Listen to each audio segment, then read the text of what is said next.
Penguji uji kinerja PPG dalam jabatan Universitas Hasanuddin Angkatan 2 tahun 2021.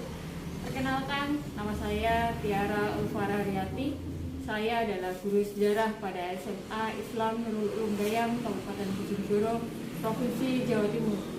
Pada kesempatan hari ini, Rabu 18 Agustus 2021, saya akan melaksanakan praktek pembelajaran dalam rangka pemenuhan ujian kinerja PPG dalam jabatan Angkatan 2 tahun 2021 dengan kompetensi dasar 3.1, yaitu memahami dan menerapkan konsep berpikir kronologis, diakronis, sinkronis, ruang, dan waktu dalam sejarah. Ini merupakan kompetensi dasar pada kelas 10 semester 1. Untuk lebih jelasnya, berikut praktek pembelajaran yang akan saya lakukan.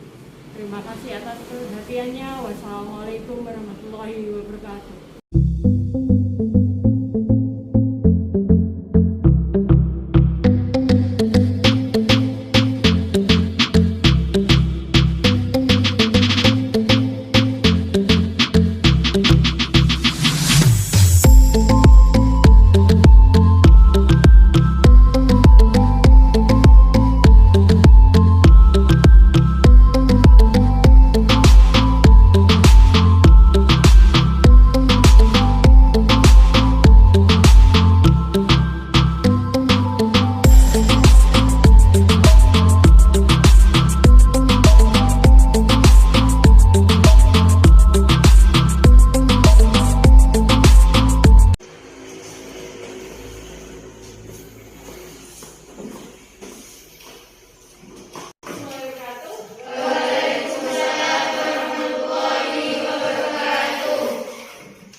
Kita berdoa, silakan tulis dipimpin berdoa dulu.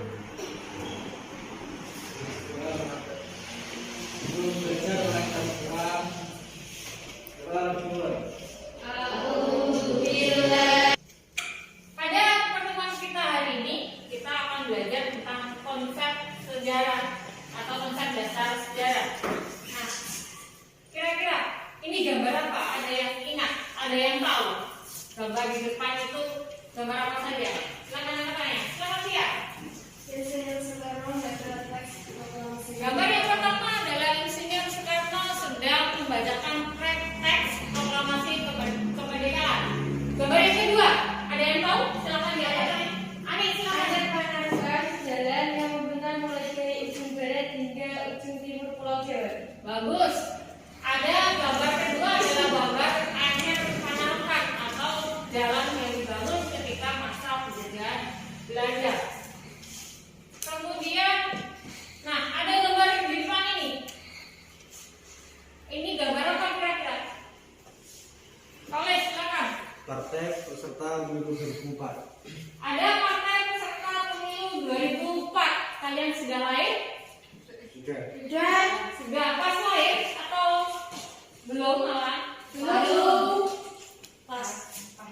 Belum. Pas. Ada yang pas, ada yang belum. Nah pada tahun 2004 itu sudah ada pemilu di Indonesia.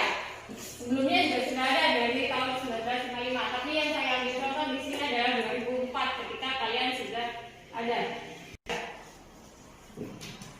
Kompetensi dasar kita pada pertemuan hari ini adalah pada poin 3.1, yaitu memahami konsep dasar sejarah berpikir kronologi, diakronis, sinkronis, ruang, dan waktu secara serta perubahan dan keberlanjutan.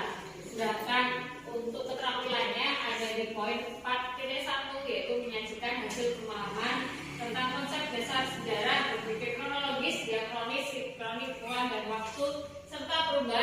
lanjutan. Nah, diharapkan kalian nanti dari kompetisi dasar ini dapat mencapai tujuan pembelajaran kita, yaitu memahami konsep dasar sejarah secara kronologi, diakronis, sinkronis, ruang dan waktu, serta perubahan dan berkelanjutannya, dan menyajikan hasil tulisan tentang pahlawan yang nanti akan kalian kagumi di akhir tugas kita atau di akhir pertemuan kita. Nah, kelihatan ya di depan itu ada apa? Tulisan. Kelihatan ya tulisannya apa? Apa nih tulisannya?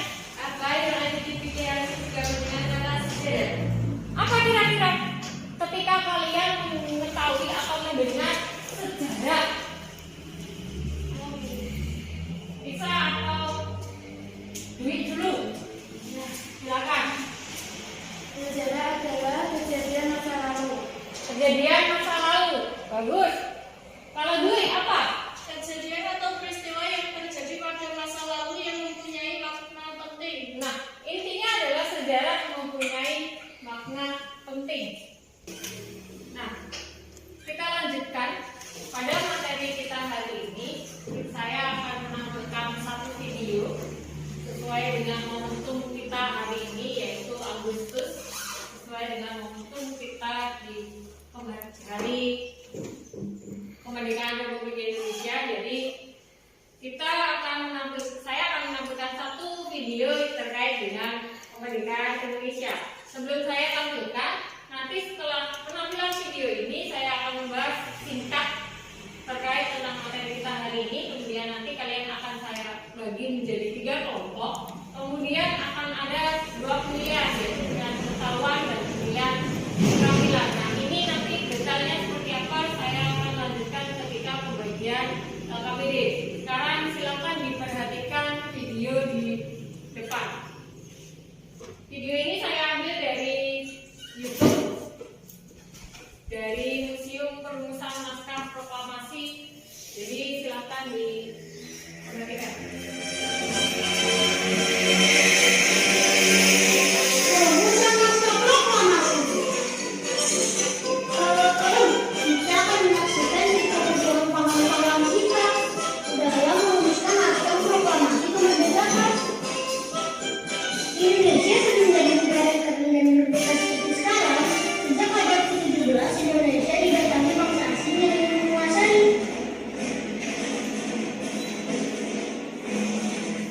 Kami VOC dari Belanda melihat bahwa Indonesia beserta kekayaannya.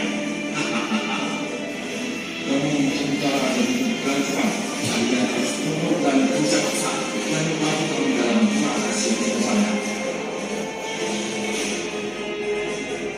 Bangsa Indonesia pada saat penjajahan mengalami kesengsaraan yang luar biasa, kekurangan makanan, pakaian, beserta kerja paksa di bawah Biasa saja. Baiklah kita buat seperti ini. Proklamasi kami bangsa Indonesia dengan ini menyatakan kemerdekaan Indonesia. Hal-hal yang mengenai pemindahan kekuasaan dan lain-lain diselenggarakan dengan cara seksama dan dalam tempo yang sesingkat-singkatnya.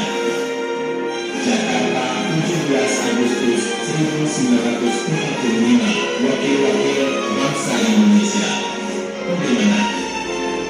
Saya rasa cukup sesuai. Setuju. Kita minta bantuan Muhammad Ibu sebagai kami untuk mengertinya. Pastinya, mari kita leluasa menyusun masyarakat Indonesia merdeka yang gagah, kuat, sehat, kekal, dan abadi.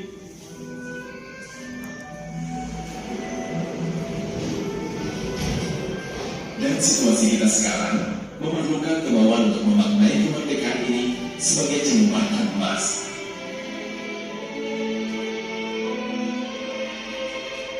Tugas kita selalu generasi muda sebagai pelajar adalah belajar dengan rajin dan gemar membaca supaya bisa mengisi waktu demi menyiapkan diri sebagai generasi yang hebat dan membanggakan orang tua dan bangsa.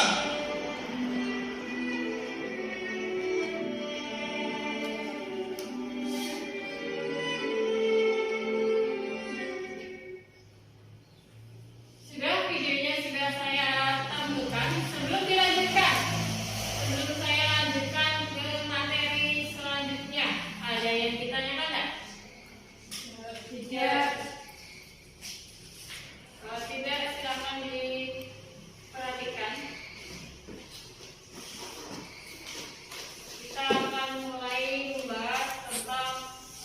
sejarah, konsep dasar sejarah yang dibagi menjadi 4.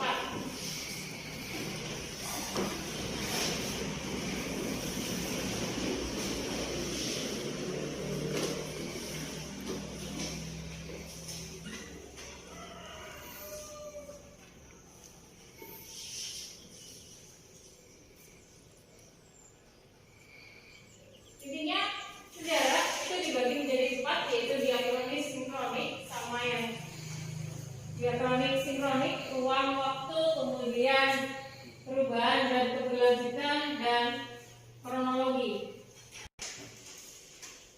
Kronologi itu adalah urutan waktu. Jadi kalau kronologi itu ada urutan waktunya.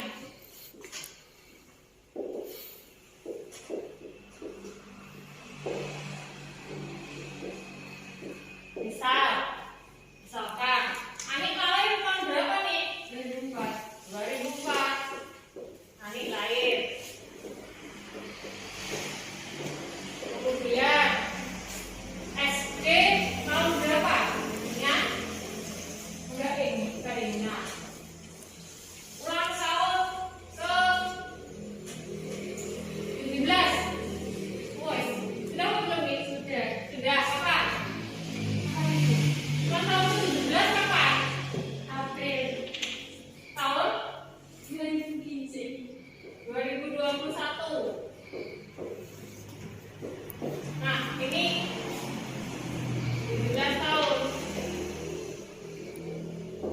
Sebenarnya lebih mudah adalah ketika kalian SD, SMP, SMA, dan seterusnya.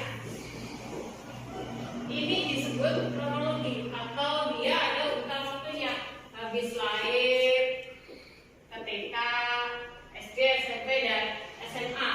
Ini adalah urutan kronologis atau urutan waktu. Jadi peristiwanya sesuai dengan peristiwa atau kejadiannya. Nah, kalau ruang dan waktu itu adalah waktu atau tempat yang sama. Nah, contoh waktunya adalah seperti itu, jam, minggu, bulan, dan seterusnya. Sedangkan ruang adalah tempatnya.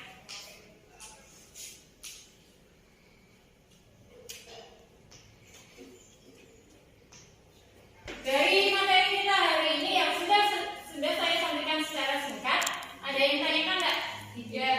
Tidak. Kalau tidak, kita bagi jadi 3 kelompok. 3 kelompok, kelompok 1, Koles, Isa, dan Susi. Sebenarnya sama Anam tadi, tapi karena Anam tidak masuk ya. Kelompok 2, Tia, Iva, Ida, dan Eka. Kelompok 3, Dwi, Ani, dan Santi. Setelah ini bisa berkumpul ke kelompoknya masing-masing. Untuk kelompok 1 nanti yang akan dibahas adalah konsep kronologi, ruang, dan waktu. Kelompok 2, cara berpikir diakronik dan sinkronik. Kelompok 3, konsep perubahan dan keberlanjutan. Silakan berkumpul dengan kelompoknya masing-masing. Setelah berkumpul nanti akan saya bagikan modul dan LKPD-nya atau bahan ajar dan LKPD-nya. Kelompok 1, kamu kelompok berapa ya? 2, kelompok 3.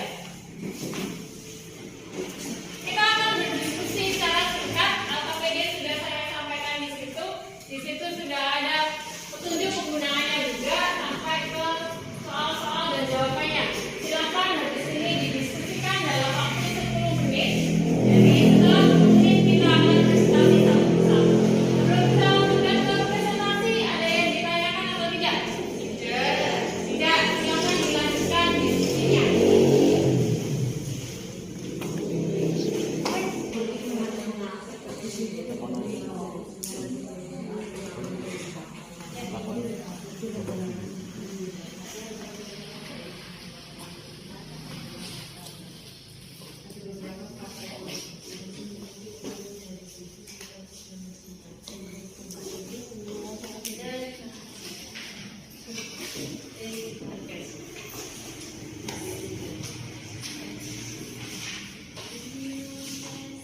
hingga penulisan teks proklamasi 17 Agustus 1945 Rumah Laksamana Maeda.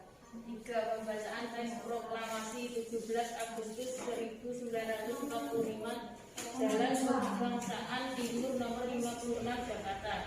Sekian dari kami. Kelompok 1 menyampaikan tentang perumusan dan pembacaan teks proklamasi Indonesia tahun 1945 terkait dengan kronologi, ruang, dan waktu. Kronologis pelaksanaan pembacaan perumusan sampai ke pembacaan proklamasi tadi sudah dibacakan salah satu dari kelompok 1. Sebelum dilanjutkan ke kelompok 2 dan 3, ada pertanyaan untuk kelompok 1? Ya, saya ingin bertanya. Silakan kelompok 2 yang diwakili Dwi. Mengapa perumusan teks proklamasi dilaksanakan di Rumah Laksamana Maeda? Padahal Laksamana Maeda itu merupakan salah satu orang Jepang. Terima kasih Dwi. Kelompok 1, pertanyaan dari Dwi. Jelas? Jelas. Mau dijawab sekarang atau diskusi dulu? Sudah? Sudah. Silakan dijawab kelompok 1. Oke, pertanyaan dari kelompok 2 akan saya jawab. Laksamana Maeda merupakan perwira tinggi Angkatan Laut Jepang yang rumahnya di Jalan Imam Bonjol nomor 1 yang digunakan sebagai tempat penyusun naskah proklamasi 17 Agustus 1945. Rumah Laksamana Maeda dipilih karena rumah tersebut mempunyai hak imunitas terhadap Angkatan Darat sehingga pimpinan Indonesia akan aman. Selain itu, Laksamana Maeda sudah berpihak kepada Indonesia.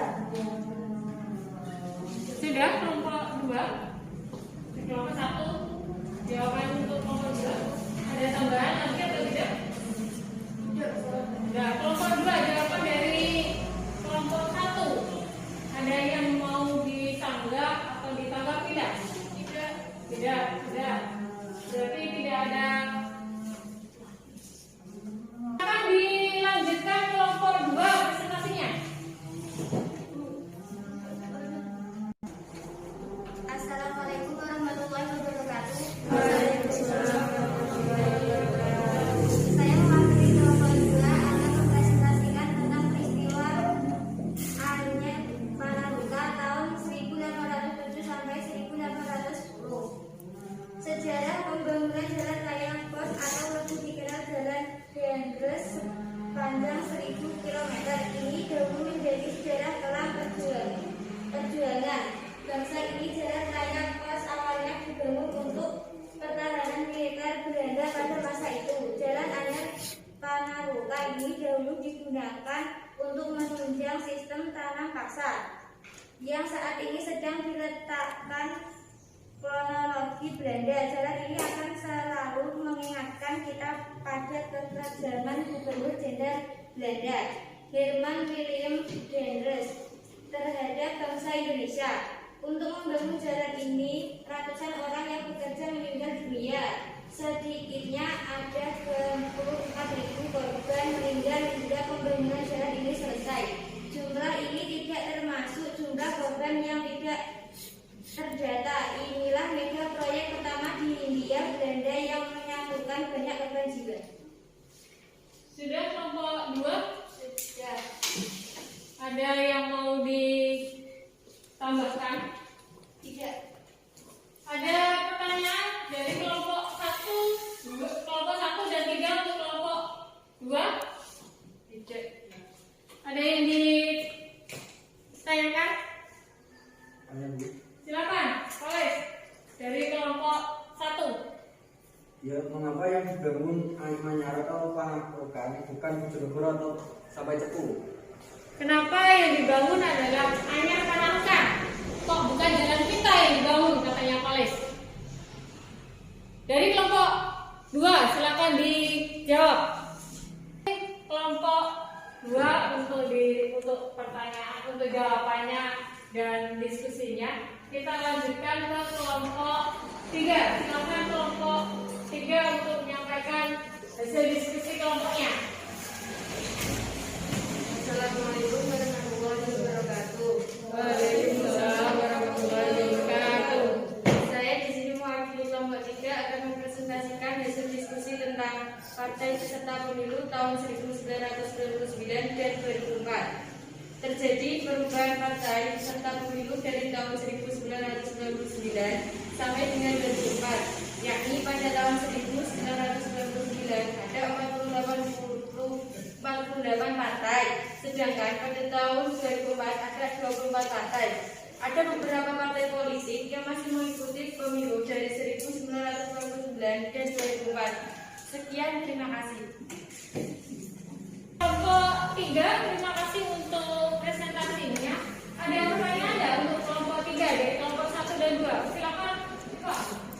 Mengapa Partai Peserta Pemilu di Indonesia pada tahun 2004 menurut jumlahnya dari pada tahun 1999? Tadi kelompok 3 sudah menyampaikan perubahan dan keberlanjutan dari Partai Peserta Pemilu tahun 1999 dan 2004.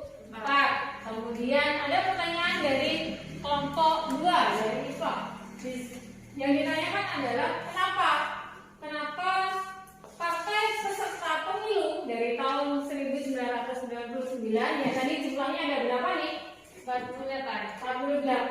Kemudian tiba-tiba tinggal 24, tinggal separuhnya. Itu adalah pertanyaan kelompok 2. Silakan kelompok 3 untuk dijawab pertanyaannya. Silakan kelompok 3 untuk menjawab pertanyaan dari kelompok 2.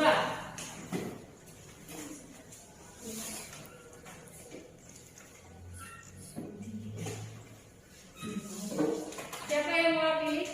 Susantri. Silakan nanti Karena adanya berdiri boleh Mas. undang-undang partai politik, yakni syarat mendirikan partai politik sekurang-kurangnya harus memiliki kepengurusan dari jumlah provinsi di Indonesia. Selain itu, partai politik juga diwajibkan memiliki jaringan pengurus minimal 50% dari keseluruhan kabupaten di Indonesia. Sudah pertanyaan dari kelompok 2 terjawab oleh kelompok 3. Dari kelompok 2 ada yang mau ditanggapi nggak? Jawabannya dari kelompok 3. Tidak. Terima kasih untuk presentasinya dari kelompok 1, 2, dan 3. Plus untuk kita semua.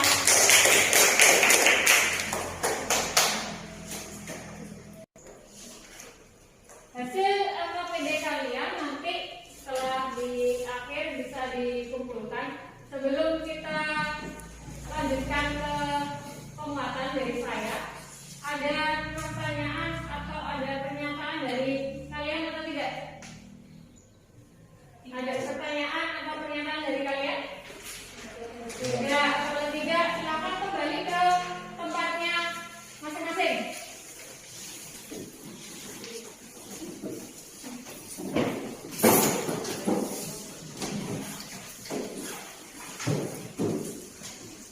Nah, kita tadi sudah diskusi, sudah ada papernya tentang kronologi, kemudian ruang waktu, sinkronik, diakronik, sampai ke konsep perubahan dan keberlanjutan.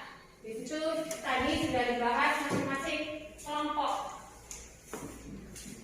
Di akhir pertemuan kita nanti, kira-kira ada yang ditanyakan atau tidak? Tidak. Masih ingat nggak tadi apa saja?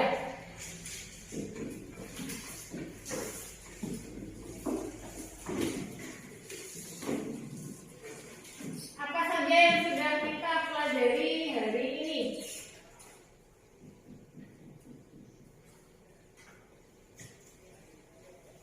Masih ingat nggak apa saja yang kita pelajari hari ini?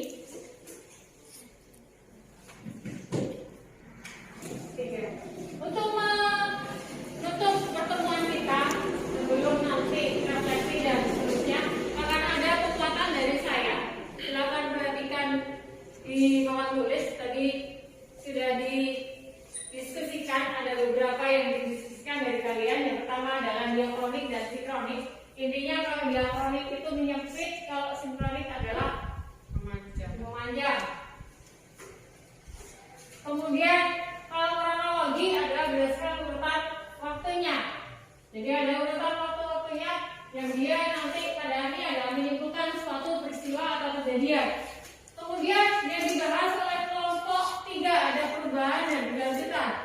Perubahan di sini cenderung atau ada perubahan kemudian dia berlanjut. Tetapi ada beberapa yang ketika terjadi perubahan dia stuck atau berhenti. Nah, contohnya dari perubahan dan berlanjutan ini adalah dari partai politik yang ada di tahun 1999 dan 2004. Ada beberapa partai politik yang masih lanjut dari 1999 dia mengikuti pemilu tahun 2004, tetapi ada beberapa partai politik yang tidak berlanjut dari 1999 sampai ke 2004 karena adanya beberapa peristiwa. Salah satunya adalah undang-undang yang disahkan di tahun 2002. Dari sini ada yang ditanyakan atau tidak? Tidak. Untuk mengetahui tingkat pemahaman kalian pada hari ini, saya akan memberikan 1-2 pertanyaan terkait materi kita hari ini. Nah, pertanyaan yang pertama, ada yang masih ingat ciri-ciri dari konsep diakronis? Silakan angkat tangannya. Ali, silakan. Memanjang dalam waktu, menyempit dalam ruang. Memanjang dalam waktu, menyempit dalam ruang. Terima kasih, Ali. Ada yang lain? Boleh, silakan. Mengkaji dengan berlalunya waktu. Mengkaji dengan berlalunya waktu. Jadi konsepnya adalah waktu dan kejadian. Yang lain?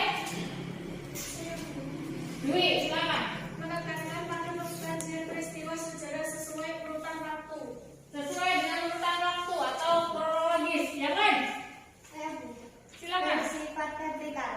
Bersifat vertikal. Ada yang lain lagi? Silakan bisa. Terdapat konsep perbandingan. Terdapat konsep perbandingan dari sebelum ke sebelumnya. Ada yang lain lagi? Silakan bisa. Cakupan kajian lebih luas. Cakupan kajiannya lebih luas, apalagi kalau dikaitkan dengan kajian-kajian atau pelajaran-pelajaran atau materi-materi yang lain. Terima kasih dari sini. Berarti semuanya sudah bisa menangkap materi kita hari ini. Sebelum diakhiri, kita harus menyimpulkan pembelajaran kita hari ini. Kira-kira kesimpulan pembelajaran kita hari ini itu apa saja? Silakan diangkat tangannya. Silakan yang mau menyampaikan kesimpulan pembelajaran kita pada hari ini bisa diangkat tangannya. Dwi. Pemilu pada tahun 1999 diikuti oleh 48 partai politik dan pada tahun 2004 diikuti oleh 24 partai politik. Ada partai politik peserta pemilu tahun 1999 dan 2004 dilihat dari konsep perubahan dan keberlanjutannya. Terima kasih, Dwi. Ada yang lain lagi? Silakan, diangkat tangannya. Ada penolakan terjadi pada tahun 1907 sampai 1910 dan pengembangan konkret. Peristiwa Anyar Panarukan dalam konsep sinkronis dan diakronis dalam konsep waktunya dari tahun berapa tadi? 1807 sampai 1807 sampai 1810. Nanti di bidang yang lain bisa dikaitkan dengan tingkat kematian yang tinggi pada peristiwa tersebut, kemudian pada materi yang lain bisa dikaitkan dengan keadaan ekonomi dan seterusnya. Terima kasih kelompok, maaf. Ada yang lain lagi tidak? Silakan, bisa. Kronologi perumusan teks proklamasi kemerdekaan. Peristiwa Rengas Dengklok di Dengklok pada tanggal 16 Agustus 1945. dan perumusan teks proklamasi pada tanggal 17 Agustus 1945 di Rumah Laksamana Maida. Konsep kronologi peristiwa atau perumusan teks proklamasi kemerdekaan dari ISA yang dimulai dari adanya peristiwa penculikan atau peristiwa Rengas Dengklok, penculikan dari Soekarno dan Hatta pada tanggal 16 Agustus 1945 yang dibawa ke Rengas Dengklok. Kemudian dilanjutkan dengan perumusan teks proklamasi di rumah atau di kediaman dari Laksamana Maida yang dilaksanakan pada tanggal 17 Agustus tahun 1945. Ada yang mau menyimpulkan lagi? Saya silakan Ani. Diakronik dan sinkronik. Kita sudah belajar tentang diakronik dan sinkronik. Contohnya sudah diberikan sama Eka. Sebelum kita akhiri, saya mau kasih oleh-oleh buat di rumah.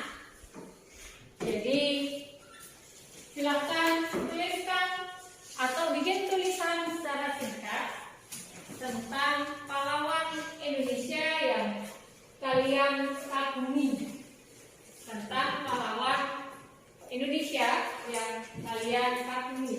Bu, apa saja yang saya tulis?